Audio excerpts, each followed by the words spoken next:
الرحمن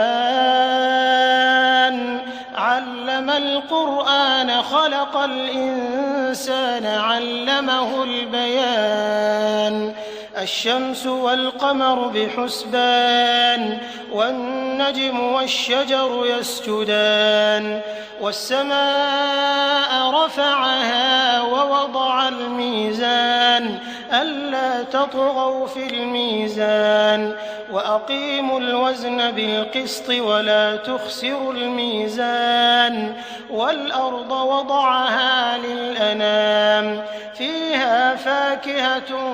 والنخل